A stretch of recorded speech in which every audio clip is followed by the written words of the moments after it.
Jadi kita sekarang beragama Islam, dianugerahi oleh Allah Subhanahu wa taala dengan agama yang paling benar, diberikan hidayah oleh Allah Subhanahu wa taala memeluk agama Islam.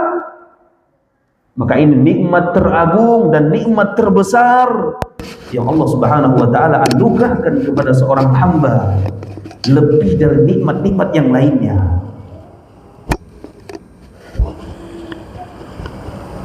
Tapi sayangnya, Pak, sungguh sangat disayangkan,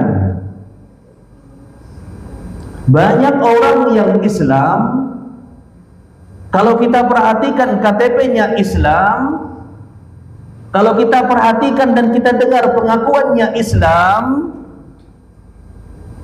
tetapi aneh dan ajaibnya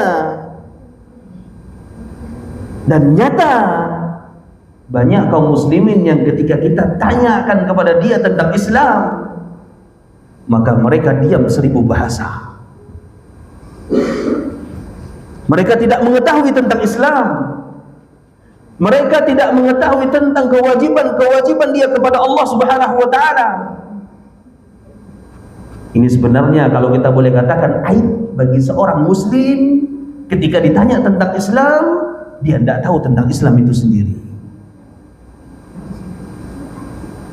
Ketika kita ditanya tentang masalah urusan dunia, subhanallah, hafal semua. Urusan politik, hafal kita. Urusan olahraga, hafal kita. Urusan bisnis, hafal kita. Tapi ketika ditanya tentang agama, nol. Makanya dalam hadis kata Nabi SAW, Rasulullah SAW mencela, Pak, orang yang hanya pandai, orang yang hanya pintar dalam kehidupan dunianya, ditanya tentang selain Islam dia mengetahui. Bahkan dia orang yang paling pintar tentang masalah hal tersebut.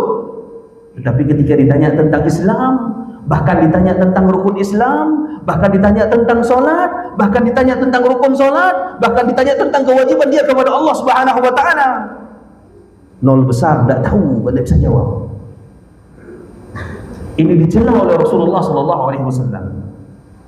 Penyakitnya apa itu, Pak? Penyakit yang sangat kronis, yang banyak menggerogoti kaum muslimin, malas belajar. Dia tidak mau datang ke majelis ilmu mendengarkan kajian. Di situ yang dibahas tentang Al-Quran, tentang hadis-hadis Nabi SAW. Itu penyakit kronis umat Islam sekarang, Pak, yang menimpa hampir di seluruh penjuru.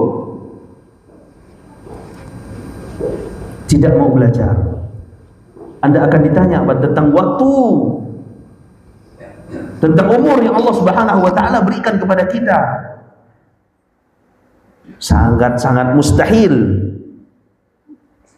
waktu selama 1 pekan, umpamanya kajian cuman hanya 1 kali saja, kita katakan sanggup, kita katakan di hadapan Allah Subhanahu wa ta'ala, ketika kita berdiri di hadapan Allah Subhanahu wa ta'ala, ya Allah, aku tidak punya waktu.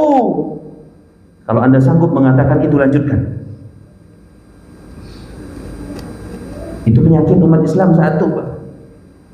Ketika dijelaskan tentang suatu perkara yang padahal perkara itu sudah dibahas jauh-jauh hari oleh para ulama, kata dia, ini pembahasan yang baru, belum pernah kami dengar. Kenapa? Karena mereka tidak mau duduk di majelis itu. Mereka tidak mau mendengarkan ayat-ayat Allah Subhanahu wa ta'ala. Mereka tidak mau mendengarkan hadis-hadis Nabi sallallahu alaihi wasallam. Sibuk dengan kehidupan dunia. Makanya kata Nabi SAW, Nabi mencela orang yang seperti itu. Kata Nabi SAW, abghadallah kulla alimin bid dunya jahil bil akhirah. Allah sangat benci, Allah sangat murka, Allah sangat tidak suka kulla alimin bid dunya, bagi orang-orang yang dia sangat alim terhadap dunianya, sangat pintar terhadap dunianya, wal jahil bil akhirah, tetapi tentang akhiratnya dia bodoh. Non besar. Ada tanggung jawab kita di hadapan Allah Subhanahu wa ta'ala. Bukan cuma hanya sekedar tulisan di KTP kita agama Islam, bukan itu, Pak. Tapi kita ada tanggung jawab di hadapan Allah Subhanahu wa ta'ala.